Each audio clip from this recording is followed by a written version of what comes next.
Assalamualaikum. Ya, Waalaikumsalam. Nama Lung Multi. Setiap orang tidak sama dalam menyikapi serta menuntaskan masalah yang dihadapinya. Betul.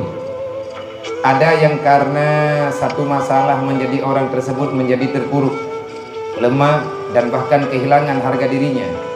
Tetapi ada juga yang karena mendapatkan masalah orang tersebut menjadi lebih baik dan bahkan menjadi lebih kuat daripada sebelumnya.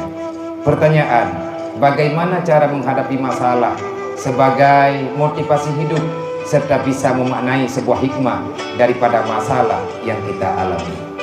Jalani bagaimana yang diberikan oleh Allah. Jawabannya, jalani setiap pemberian, terimalah dengan lapang dada. Jalani apa adanya. Tentu saja hikmahnya Allah yang lebih tahu.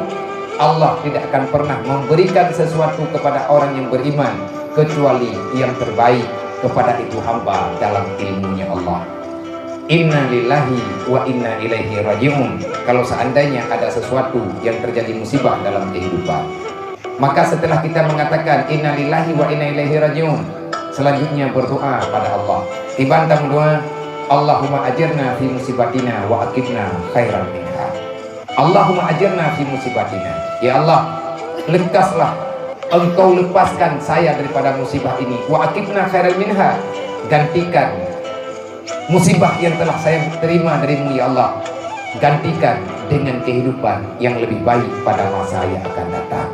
Karena menawa ditunggu cobaan dalam hidup, tanyo pegah nyan cobaan. Kadang-kadang ba Allah Ta'ala nyan yang paling god ba kita.